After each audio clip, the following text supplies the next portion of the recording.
Notre candidat, Mounir Satouri, qui, je vous dis, est très stressé, a déjà grillé 2 paquets de cigarettes depuis ce matin. On a beau lui dire qu'il se calme, mais bon, c'est comme ça. Mais vous savez hein, c'est normal, dans les campagnes, on est tous stressés. Moi, j'étais aussi stressé dans les campagnes, sauf dans les meetings, bizarrement. Voilà. Et avec ma collègue, qui va vous dire un tout petit mot rapide aussi, eh bien, nous avons donc accepté gentiment, tous les deux, d'être, moi vous me connaissez, un Verbichour, hein, je suis maire adjoint au Muro, ça fait des 30 ans que j'embête mon ami François, on ne se quitte pas tous les deux. Et donc j'ai accepté d'être le président, avec Marie-Françoise, de son comité de soutien, et je vous dis franchement, j'en tire une très grande fierté, parce que il y a longtemps que je pensais qu'il fallait mettre des jeunes, hein. Bon, je ne suis pas encore trop vieux, mais il faut mettre les jeunes aussi un peu dans le bain, on va dire. Hein.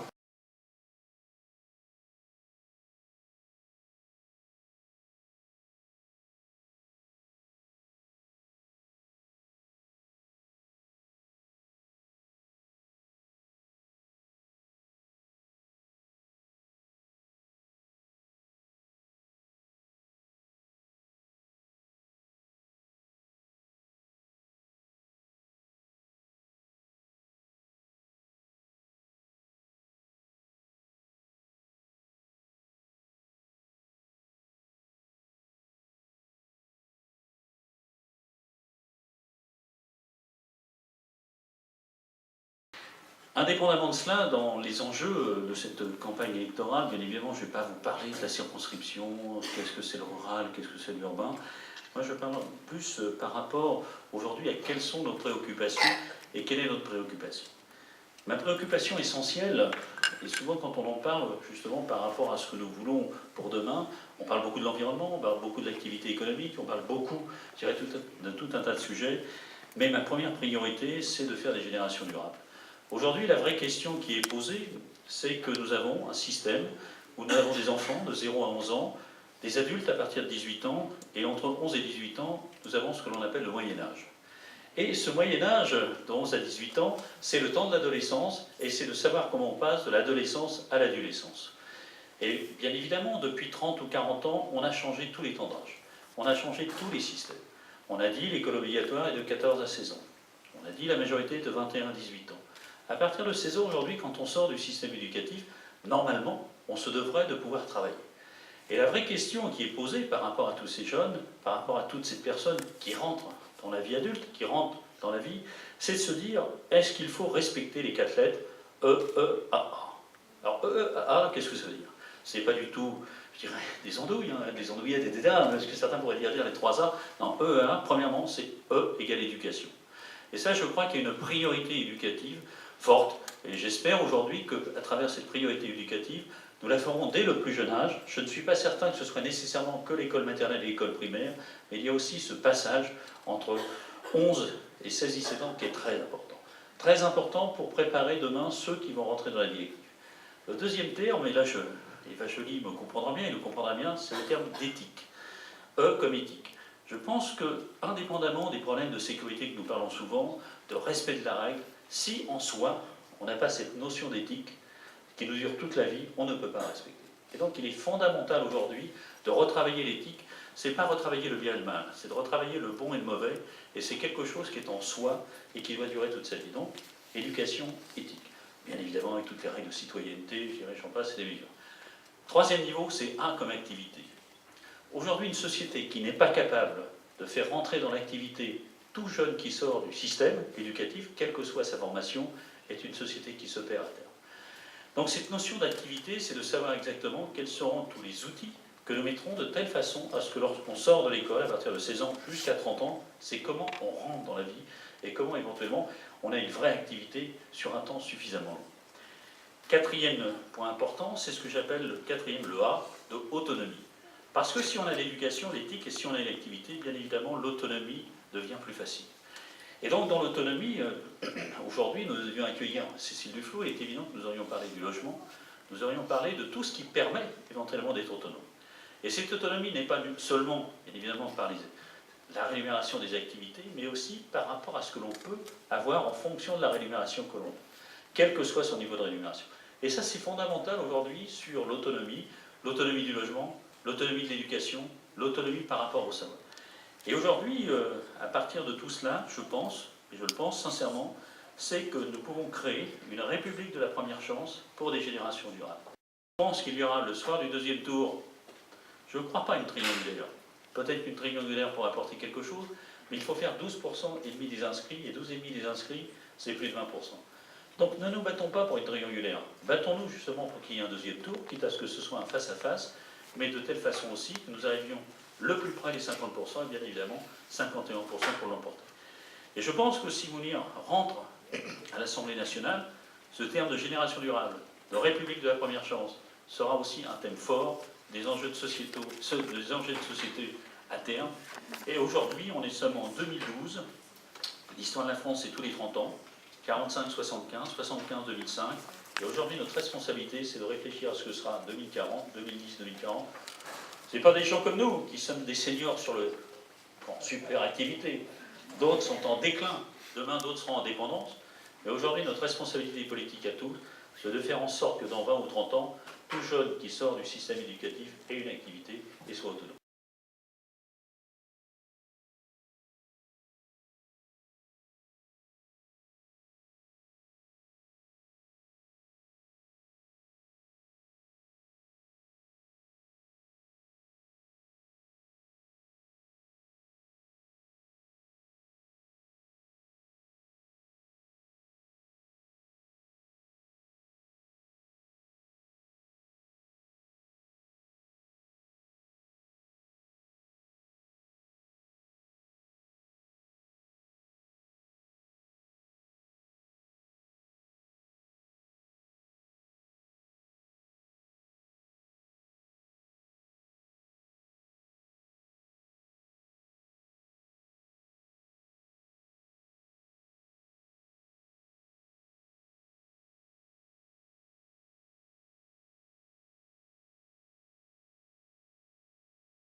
Avant de venir ici, j'étais à Chantilly pour soutenir notre candidat à Chantilly qui est face à Éric Woerth pour parler de la République exemplaire.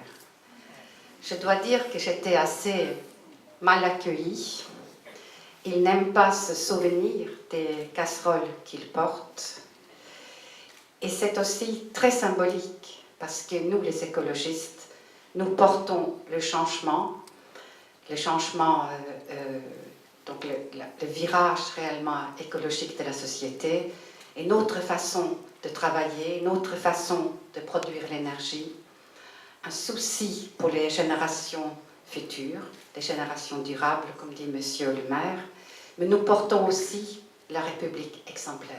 Nous ne voulons plus une République des clans, une République qui se sert avant de servir les citoyens.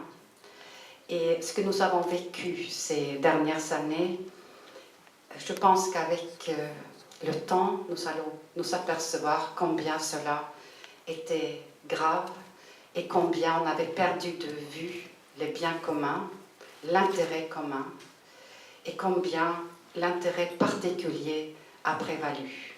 Cette époque-là, elle est révolue. Elle doit être révolue. Et c'est ça, notre responsabilité. J'ai aussi été au Japon. J'ai visité Fukushima, et moi c'est vrai.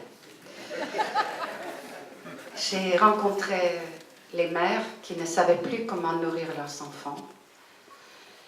J'ai vu un territoire grand comme 2 fois la Corse, comment on va dire, stérilisé, qui n'est plus propre à la production de la nourriture pour une très longue période, sans doute des millénaires.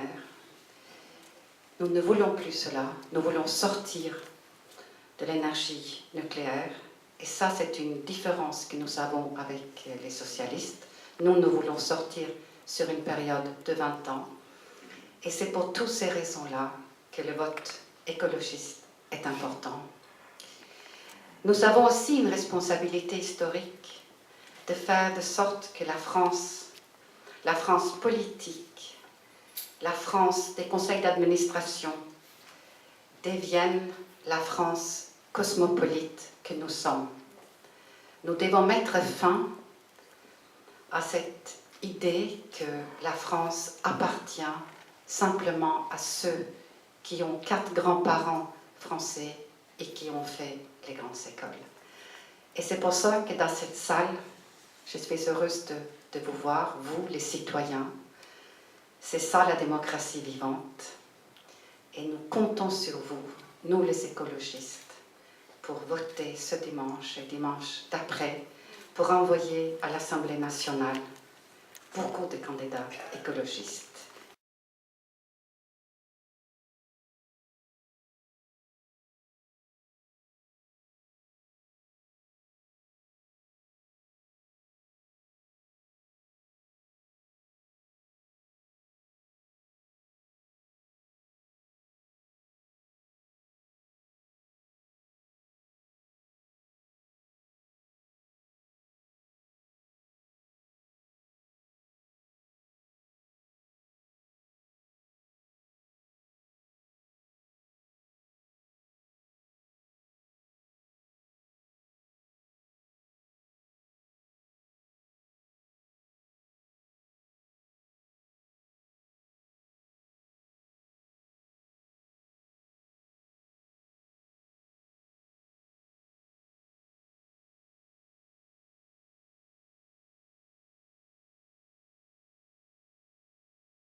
Et j'espère même d'ailleurs que la troisième de liste, qui est Ghislaine Senez, maire d'Évêquemont, pourquoi pas, devienne sénatrice au cours de ce mandat. On ne sait pas ce qui peut arriver, c'est pas du tout que je souhaite des misères à Catherine Tasca, mais on pourrait retrouver Catherine Tasca au Conseil constitutionnel, on ne sait pas. Et à ce moment-là, Ghislaine deviendrait sénatrice aussi. Et je trouve que ce serait une excellente chose que d'avoir une sénatrice verte dans notre département.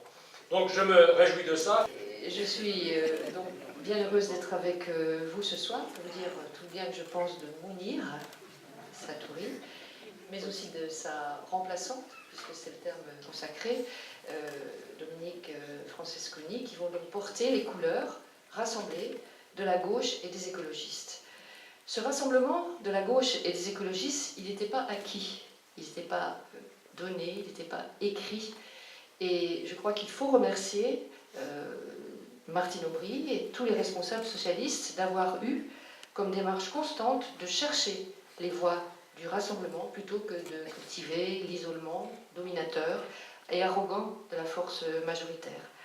Et ce rassemblement de la gauche et des écologistes, il représente plus, me semble-t-il, qu'une simple stratégie électorale. Parce qu'on nous dit ça quelquefois, finalement, dans cette affaire, tout le monde est gagnant.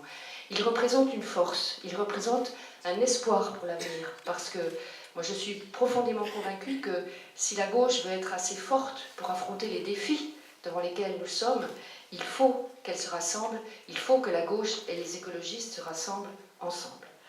Nous connaissons les positions de la droite, nous voyons leurs tracts, leurs interventions, leurs approximations, leurs mensonges. Nous voyons comment, pour essayer de limiter la casse, après les présidentielles, ils essaient de nous faire peur aux électeurs en annonçant les pires catastrophes en cas de victoire de la gauche et des écologistes pour les élections législatives. Alors, je crois qu'il faut bien que nous mesurions, je pense que dans la salle beaucoup le sentent, mais nous avons jusqu'à dimanche pour en convaincre le maximum de gens, c'est que l'enjeu est énorme pour ces élections législatives, et je pense qu'on peut le résumer d'une façon un peu brutale, c'est eux ou c'est nous. Et il faut vraiment pousser le maximum d'électeurs à se prononcer. Soit nous allons voter pour une majorité qui va donner à l'action de François Hollande le soutien dont il a besoin, et son gouvernement le soutien dont il a besoin, soit nous aurons les autres, avec une situation qui va se bloquer. Les autres, c'est ceux qui ont été mis à la porte il y a quelques semaines. Nous connaissons leur position, nous les avons vus à l'action pendant 10 ans. Ils ne veulent pas du social, nous savons, ils ont cassé les retraites, ils ont multiplié les cadeaux aux plus riches, ils ne veulent pas de la transition écologique, ils nous ont expliqué que l'écologie, ça suffit, ils ont piétiné le Grenelle de l'environnement, ils ont semé, et Philippe Esnol vient de le rappeler, la division, ils ont tenté pendant 5 ans de gouverner par la peur. Nous nous souvenons du discours de Grenoble en plein mois d'août, stigmatisant d'une façon ignoble les immigrés, les Roms, en les assimilant systématiquement à des délinquants. Nous nous souvenons du discours d'Antony, dans lequel, cette fois, c'était les malades qui fréquentent les hôpitaux psychiatriques, qui étaient présentés comme tous comme des criminels en puissance. Donc, cette politique de la peur et de la division systématique, elle a fait beaucoup de mal. Elle a fait beaucoup de mal à notre pays. Et vraiment, je pense qu'il faut que nous disions que pour cette élection législative, il faut se mobiliser. Encore une fois, les choses sont simples. Ce sont eux ou c'est nous.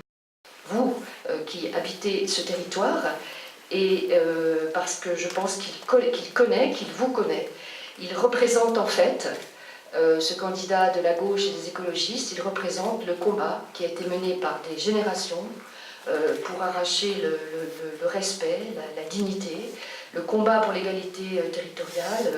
Je crois qu'il représente toute cette histoire, une histoire de lutte, de mobilisation, d'enracinement militant, de partage, de générosité, de fraternité.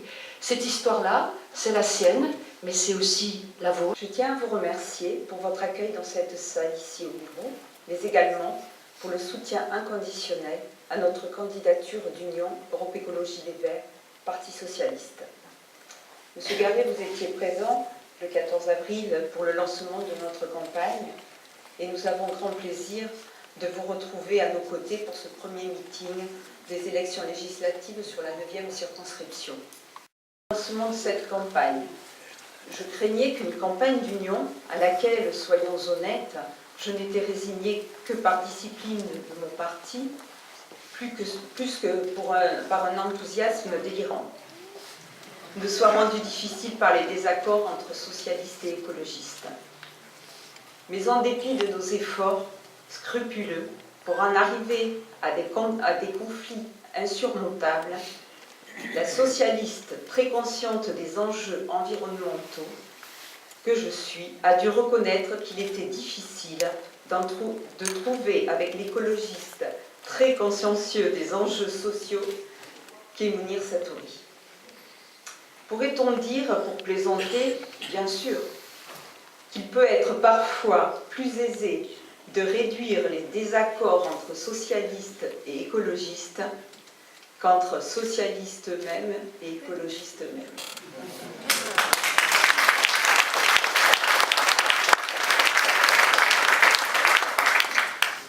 En élisant François Hollande président de la République, les Françaises et les Français ont choisi le changement.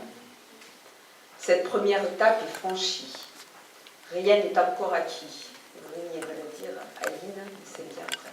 Nous avons encore une étape très importante à franchir. Le 10 et le 17 juin, vous allez choisir une majorité parlementaire. Nous voulons également changer sur cette 9e circonscription des Yvelines afin que nous puissions limiter l'urbanisation sauvage, sauvegarder et même peut-être développer une agriculture de proximité, une agriculture périurbaine favorisée par des circuits courts de consommation.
On sera présent partout le jour du vote pour aller dans les bureaux de vote et dès le lundi d'après. Et quel que soit le résultat, nous releverons nos manches durant toute la semaine pour aller faire campagne.